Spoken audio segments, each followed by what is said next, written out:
Well, hello, everybody. Welcome again to another episode of From There to Here. I'm Lawrence Temple, your host, and I have a guest that I've been trying to connect with for a while, and I am super excited to have our next guest on today. This is Miss Ivriana Wright. She is a singer. Oh, Hello. Hey. She's a singer, writer, producer. She does a bunch of stuff in the music space. Her performing name is Ivory. I got to know her when she was a student at the high school where I worked once upon a time. And she's just here to talk about just her journey as an artist to go from high school kid to someone who's now touring, has millions of plays on Spotify, just doing the music thing. And whether you're a music person or you're just someone with a dream, I felt like you could benefit from hearing her story. So, with no further ado, Ivory, hello. hi. How are you? I am great, and I'm excited to talk to you. And I'm start off with something I ask artists guests all the time. Have you ever heard of a phrase, an elevator speech? Have you heard that phrase before? An elevator speech. No. Okay, good.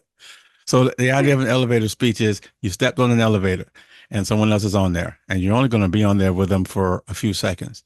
If they ask you who you are or what are you about, if you had to boil everything you're about in a few seconds statement, that's your Hmm. elevator speech. I love this. I'm glad when people don't know it already. So, what would be your 10-second elevator speech if someone said, who are you? Or that kind of thing. What would that be? Who am I? That I was not ready for that question. What the heck? And I purposely didn't want you Um, to be prepared for that because I wanted to be something just kind this of is a came deep out. question. Um, Yeah. yeah, I think I'm just at my core a kid who just really likes anything in the creative realm, the art realm, and um, just like anyone else wants to be able to explore anything I'm able to do that is fun and that interests me. I love that. Now, I'm familiar with a lot of your music, but I guess aren't. We'll link some things to what you've done on the video. But if someone asked you, what kind of music do you do? What would you say? I get that question a lot, and it's nuts because you could go on my profile and listen to my first song, my number one song, and it'd be different than the second song that you hear on my profile. I make anything from soft lo-fi bedroom pop to heavy screamo rock. And then there's my side stuff where I just make instrumentals. And then there's other things where I make dance music. Lots of unheard demos floating around the world. Okay. Um, where does this diverse style you have these diverse styles of things you do? Where does that come from? What's the influence that makes you produce such different types of music? I think growing up I listened to a lot of different types of music. Because, I was surrounded by a bunch of kids like my age that were also exploring what they like. And there were so many things. Like my dad, for instance, he really likes like hip hop, like 90s, like 80s. And so I was really into that. And then I started getting into bands that most kids my age were into. I was more on the emo side, as Okay. people would say. Wow, I haven't heard someone say emo in a while. Okay, got it. One of my favorite bands was 21 Pilots. I really liked them. Um, I liked Melanie Martinez. I think I gravitated towards more like when I listen to music, I listen to the lyrics mostly. I Okay, gravitated towards people that wrote about things I've never heard before. Like, because you can hear a love song for a millionth time, okay. just different words. But when someone's actually storytelling, I really like that. And I think I've taken inspiration from that. I got that. Storytelling, I get that part. I love cartoon music and video game music. Okay. Um, like when I was younger, I would listen or I would watch a lot of animes and I would just listen to how things were being composed. Like, how are they putting all these sounds together? There's like a scene where someone's just like walking, but there's so much that goes into that. The Yeah. music background, the footsteps of the clacking. And I was pretty interested in that. And all that just came into what I'm making now. And when I've started making music, everything that I've made. Well, here's a few questions about your process of creating things. When you make a song that's going to have lyrics, does the music kind of come to you first, and then the lyrics? Does it kind of come to you one time? What's the way songs come to you when they have music and words? So there's two ways I do this. One way is my phone. The best way to store information, I think, nowadays is, our technological, that's not a Tech, word, but yeah. technology. And in my notes app, I there's stuff that I've written like years ago. Like I'm 22 now, me being like 15, Okay. 16, writing this just in my notes app. And it saves all that stuff to like the cloud. And I can go back and see what I was thinking or writing about. And so sometimes I'll recycle lyrics and like feelings that I read from my past self. Yeah. And then another way I do it is I'm in the studio or I'm with myself or with another person and we're making the sounds and I'm as we're making this I'm writing with it. I don't really tend to write after it's done. I can Hmm. kind of only write while it's being made. Like I never actually hop on beats that people send me because Yes. unless I'm doing a feature, it's just really hard to write when it's all made already. I like Okay. to be a part of the creative process and the sounds being made and what the listener is listening to and all that. And so those are the two ways that I create. All right. That's, I always love to ask the question of how things get made and what people's process is. And if I ask 100 people, I get 100 different answers. Uh, one of the things that I've admired about your journey is the diversity of the kind of music you make and how it's evolved, but also just the process of you getting out there. Like when you were a student of mine, like in the ninth or the 10th grade, not that long ago. It might feel like a long time to you, but keep living. That wasn't a long time ago. Um, you were marketing yourself on Instagram and Beats and all that kind of stuff. Um, where did you just will you talk about your journey of how you learned to put your stuff out there, kind of the business side, I guess, of what you do? So, going back to like school, when you knew me and when you were starting to know me as, I think you were vice principal, correct? Um, it was such an interesting time. A lot was going on. I was figuring a lot of things out. I was a troubled student. I remember getting suspended a few times, blah, blah, blah. Like school, I loved school, but it was pretty interesting. Hmm. I would make these little songs. Like I got my first guitar. I got this keyboard. My first guitar was actually one that my dad bought me at a flea market. Wow. Um, and there was this flea market that we would go to all the time, this huge thing. And this guitar had like two strings broken. I was like, that looks cool. I want that. That was my first guitar. We bought Okay. that. And then I would just play these. I didn't even know how to play, but I was just playing whatever sounded good. To this day, I'm not trained in music theory. Okay. I just play what sounds good, and it works. So you don't have to be trained to do anything, but you Yeah. can. Of course, it's good to be knowledgeable on that stuff. Um, and then I got a keyboard, and I didn't do much with these instruments at first. I would just make little songs to myself. But Hmm. then I started editing. I was a video editor at like 15. I was a cartoon editor. Okay. On this page, I developed it myself, and I had about like 30 to 40,000 followers just from my video edits. I Wow. never showed my face. I never really talked about myself. I just made these edits. I learned how to edit on Sony Vegas Pro 15 Okay. and all these cartoons. And I was using lo-fi that I heard on SoundCloud, just like soft music. Yeah. And then that music inspired me to start making my own stuff. So I would play these little things on guitar, on piano. And one day I was like, I want to post this. I want people to hear it. And I posted it on that editing account. And people Okay. were like, this is so good. Like, you're such a good singer, blah, blah, blah. And it accumulated a large amount of views. And it actually got sampled like once or twice. And I was like, cool. Wow. And fast forward to about a few months later, I made an account. The first account I had, the first name I had was Ivy Sounds. It was just Ivy Sounds. Was And if this you on go, SoundCloud or what was the? this was on Instagram. Okay, okay, My first Instagram handle was Ivy Sounds. I actually still own it because I didn't want anyone else to take it, but I have a yeah, different Instagram account now. So I was posting little snippets. I was 15. well, Um, and at first, just people that followed me on my editing account and people that were discovering me were finding it. But then I don't know what happened. They started getting a lot of views, and I was really excited about it.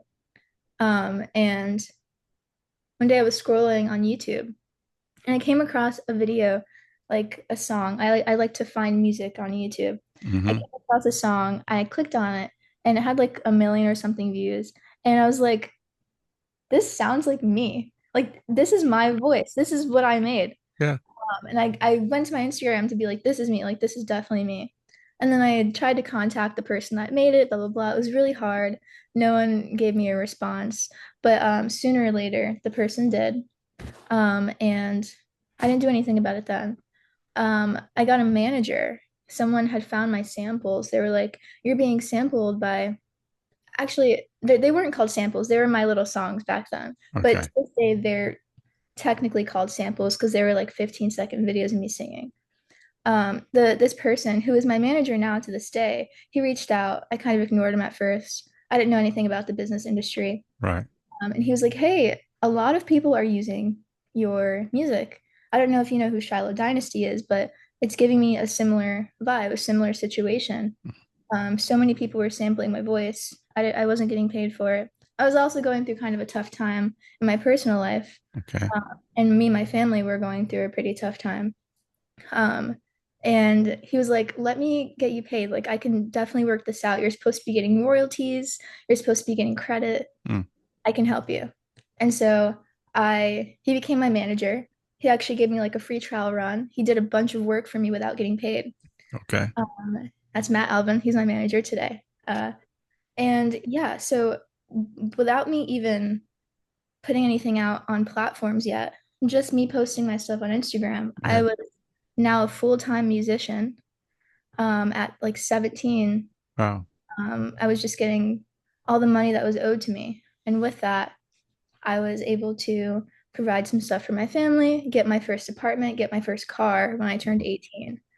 And so Instagram and me, like on SoundCloud, people were sampling it and blah, blah, blah. It was SoundCloud and Instagram and YouTube that just made my entire world.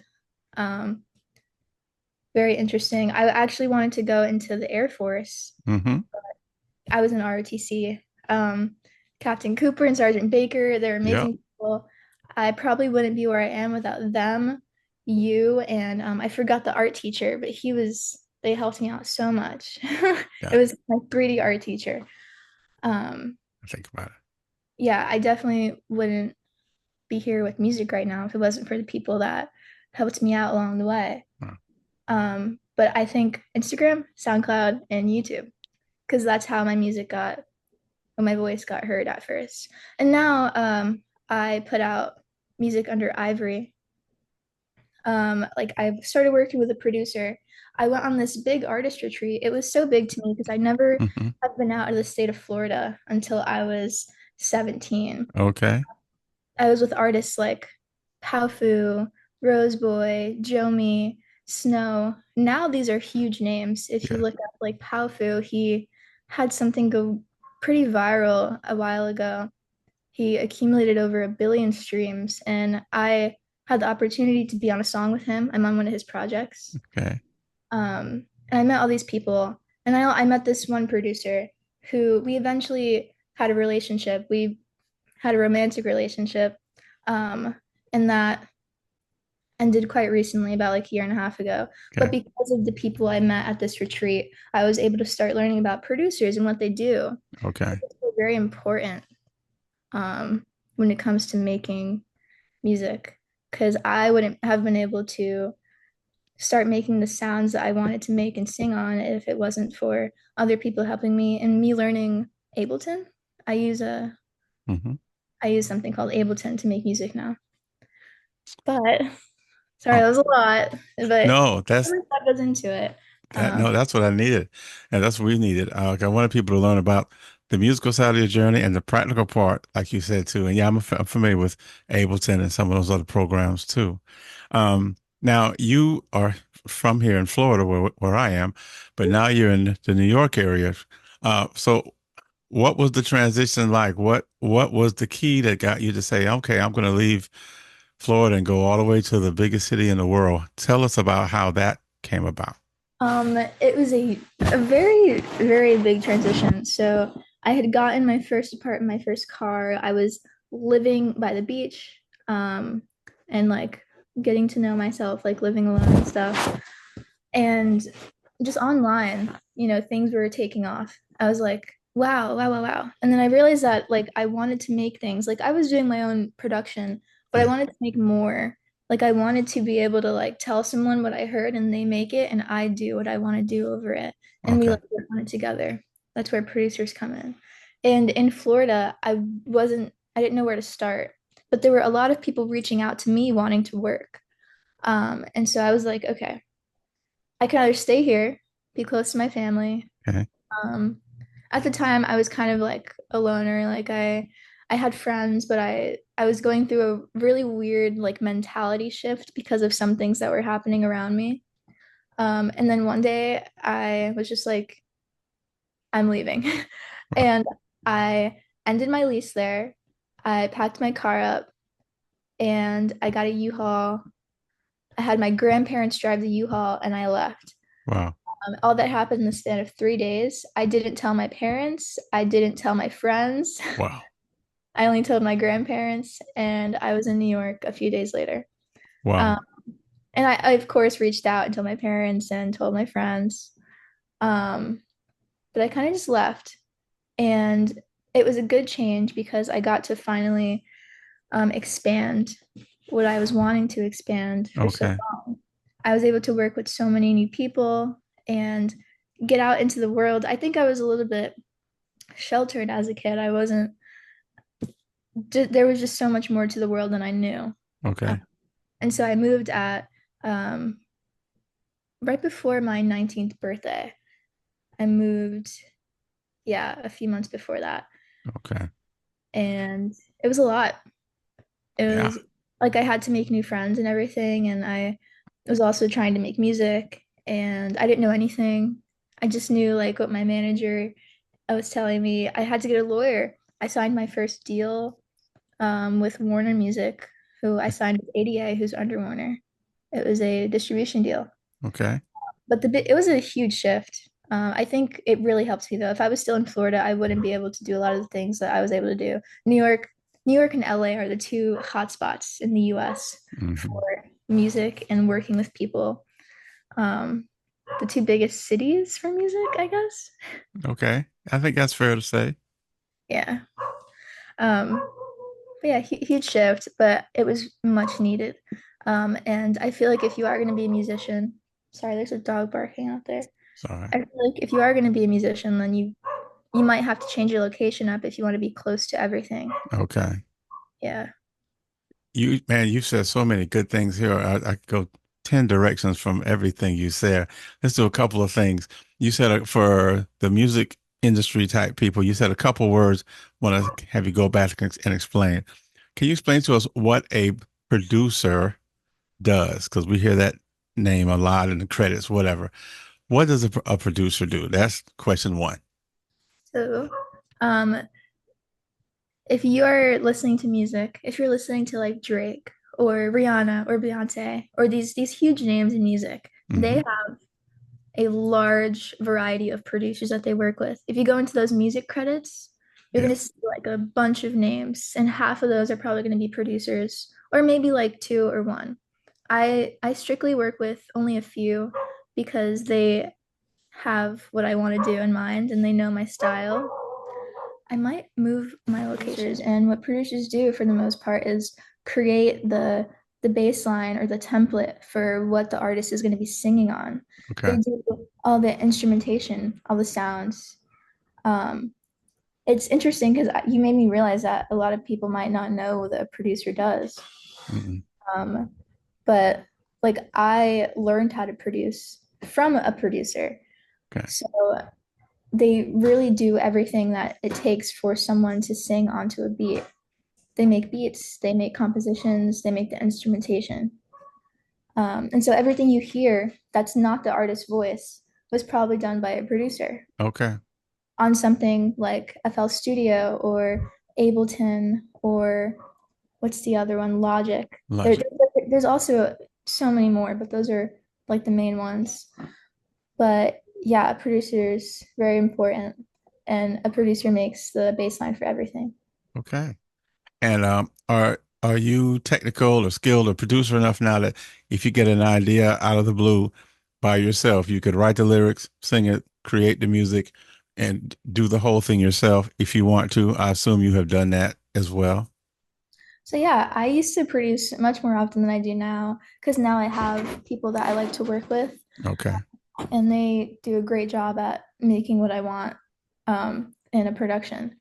But when I was doing it myself, I had learned on Ableton, and um, it was a bit more like it's hard to kind of get into it because I don't put a lot of stuff that I've produced out because I think it just sounds a little bit more low quality because I'm not as skilled. But I have Okay. a lot of instrumentals. I actually did some scoring for a game that's coming out in a few months on the Steam Deck. It was Okay. my first opportunity, and it took a lot of learning, but that's something that I do want to continue to do. I do want to score for games. Um, but producing on top of the scoring, it's kind of the same thing, just with no vocals, unless you're gonna score something that they want vocals on. Right. Okay. Um, Okay. what was the full question? I forgot. Well, for, one was a producer. You gave me that one, and the other one you used a term that some of our music business people may not know. You said that the deal that you did with Warner or their subsidiary was a distribution deal. Yeah. Now I know in once upon a time distribution meant that they would physically make CDs, records, or whatever, and get them out to the world. In today's digital world, what does it mean to have a distribution deal? So distribution, when a lot of artists who are just getting started with music think of it, they think of something like DistroKid. They put your music on platforms like Spotify, Apple Music, Google Play Music, Pandora, everything that you listen to music on. Yeah. Someone had to go through a distributor to have that on those platforms. And so there are easier ones that are kind of for free or that you pay like a monthly basis or a percentage of Hmm. the royalties, like for instance, DistroKid. There's also ones like STEM. I do work with STEM. But the deal that I did was a distribution deal, and they were licensing the music. When they were licensing it, that means that they put it on platforms, they take a percentage of it, they own a part of it, but they're only licensing it for a short amount of time. And so at Okay. the end of that licensing period, you own it again. You never stopped owning it, but they own a piece of it. Got it. And the deal that I did was a 70-30.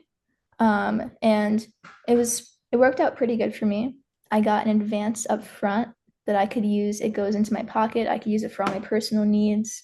But I did put some of that to music, Okay. sessions, traveling, just anything that deals with my livelihood is the job. And I Okay. can also write it off like for taxes and stuff. And then there was a marketing part of that where they use that budget to put this music everywhere. They try to market it out to different audiences. Okay. And also, I made a music video with them. When I say with them, I worked with a whole team, which is actually one of my best friends now. She directed my first music video, which is the only music video I have out right now. It's called Okay. Window. And the project that I had with them or that I did with them was called The Star Factory. And that was my first real EP. I have like my first real freshman project. When I say freshman, like in high school, there's freshman, sophomore. Yep. Um, my first real project was The Star Factory. And it honestly, oh, my phone's in there. I think it has done over a few million streams now. One of the songs on that project right now is actually performing really well all of a sudden and kind of blowing up on things like TikTok. A lot of Hmm. people use the sound, and that's good. But yeah, the main words were distribution and licensing, and that's the kind of deal that I did. Okay. That's good. This is a good music. You could teach a music business class, it seems like, because I had to uh, learn a lot about it. I'm gonna be doing things like that. um, and from the non-music part, well, just from the human part, how difficult was it for you to pick up and go to a brand new place? Like, were you homesick? Did you have a point of feeling like this place is too big for me? Let me go back home. On the human side, talk to us about that transition. Yeah, it was honestly a huge toll on my mental because even like the thought about leaving home was big. Like I said, I didn't tell anyone that I left at first. Wow. And I kind of did the whole transition alone. The only person I really had by my side was the person that I was in a relationship with at that time. But I felt like I didn't want to bombard them with my feelings, and so I tried my hardest to put myself out there. I actually got a cat. His name was Milo. Okay. I had him for like 3.5 years. Unfortunately, I don't have him anymore because life recently has been I go on tour, I leave for a month. He needs attention. He was also very sick, unfortunately. And so even if I did still have him around, it takes a lot of money to put into him and a lot of care. He had like stomach problems. But I did have him as a companion too. Okay. Um, it was hard like making friends in a new city because everyone in the city, it seemed like they had their own friend groups already. Like they go to college here, they went to school here, they went to high school, Yeah. had these friends for years, and I'm a newcomer. Kind of no one knows me, blah blah blah, except for maybe if you know my music. And even now, I find that that's something. It's hard to get into Mhm. different friend groups, but I have found a nice circle of people that I enjoy being around. That's good. Uh, and yeah, I was living completely alone. Um, I it was crazy because I actually started working because I wanted to make friends. It was Yeah. insane. I was like, okay, this is a great idea. I'll get a job and maybe I can make friends at work. And that was not a good idea. Oh, People go to work to make money. I was at work because I didn't want to be alone, and that oh, was it hmm, was really weird. I learned that that wasn't the right way, and this is when I was like 18, 19. okay. So that didn't really make sense. I did end up quitting that job because I just didn't want to go in. And I was like asking other people to pick up my hours Okay. when they did want to, but it just wasn't of use to me anymore. Um, I'm not even sure how I started branching out to the friends I have now. Some Hmm. of them are from music. Most of them are from music. But Makes sense. some of them are just from like going out and meeting people. Also some were people I was introduced to. And so overall, it was a very tolling transition, but I think it was needed um, in order to be where I am now in my career. I got that. Wow, you have come a long way in a short period of time. I think, two more questions left. I think I have an imaginary question I normally ask my guests. Let's say you have a friend and they have a younger sister or brother who's, say, 15 years old, and they're creative. It could be music, painting, whatever. And that young person says they want to do that as their career, whatever. And your friend says, "Hey, well, you're talking to my little brother or sister since you're making a career out of your dreams, and talk to my 15-year-old brother or sister, just give them some pointers." So they sit down and you all go to IHOP and have some pancakes, and they say, "Hey," and they want advice from you about what to do to make a career out of your art. I know that's pretty fuzzy, but if that's what they came to you with, what do you think you would tell little Billy or little Sally? Yeah, so I actually have a little brother who wants to really make music. He makes like cool, sorry, I just moved the computer. He makes like Bro. dubstep. He makes really cool music. Okay. He's doing a good job at it. And something I always tell him is that whatever you're creating, number one, if you're using samples, because the way I came up was being paid by samples, make sure the samples are cleared. Yeah. um, I got thousands of dollars from people, unfortunately, who didn't know that they had to clear the sample, and Okay. they made so much money off of it. And then they had to pay me a certain amount because they just didn't clear it. Got it. Um, it's very, very important. Um, I always tell him, whatever you're making, just put it out. Like, I got him DistroKid because I really want him to put things out on there. But it doesn't matter what it is, but just put it out into the world. Like, don't keep it wherever you're going to keep it. Okay. Um, because you never know what could happen. Like for me, I was doing these little videos of me singing, and it turned into a whole career path. Like instead of the military, now I'm a singer. Okay. And I really like hope that these kids, whoever, they have like a person around them who's kind of invested in that a little bit. It does take a little bit of an investment, but I think it's really easy to get the tools that you need for it. Hmm. Like having $100 budget is all you need to get like the basic items you need Okay. to make music. Like you don't need to spend thousands of dollars on equipment. I had to tell my little brother this. You don't need to spend so much money on the best new equipment. Um, you need a Blue Yeti microphone and a $20 keyboard.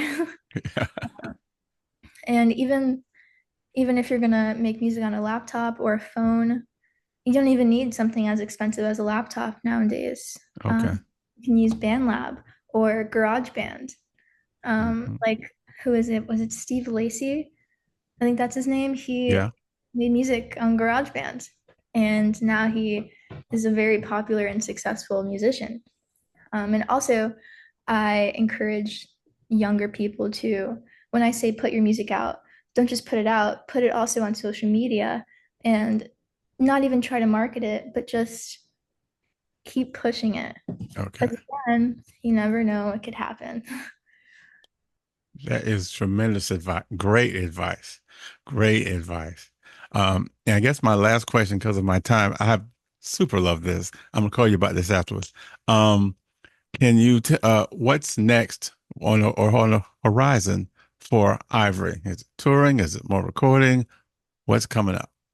So, the past like month of my life, or like month and a half, um, I'm just gonna say the past quarter has been transitional. I had finished my deal not too long ago. Um, and right now I'm in like a limbo space where I'm just like, okay, I have to market my music. That's important. But I can just live life and do what I need to do. I just finished a big move. But I also am preparing for things like this upcoming tour. I'm going on tour with Dreamer Sioma in spring, I think it is. We Okay. start on April 23rd, and we're going to be gone for like a month and a half all over the US into Canada. I'm opening for them. Very exciting. But I'm also working on my next project, which is going to be called The Theory of You. And coming out of the Star Factory, it's way heavier of a project. It's more like rock. Like in the past, I've teased what I can do when it comes to heavy music, Hmm. but now I'm kind of leaning into it more. And after this project, I'll be out of the rock era and trying something new. I don't Okay. think I'm ever going to stay in one lane or in one genre because I don't think you need to, especially now when there's so many resources to do whatever you want to do, really. And so, yeah, I will be touring more. I have a project coming up. I'm about to close a deal. By the time this comes out, I might already be signed within the next like days or weeks. Uh, Okay. I'm signing to Sound On, which is with TikTok. And TikTok is one of the biggest things for music and marketing right now. They were supposed to be gone, but they're back again. Right. Right. um, but yeah, I'm excited for the things that are coming up. I see we only have about a minute and a few seconds left, so I'll try to wrap up. But yeah, I'm excited for a lot of things. I'm also in a um, kind of new relationship. I'm very happy with him. He's great. Good. um, I'm very calm and at peace with how things are in life right now, and I'm excited for everything that's coming up in the future.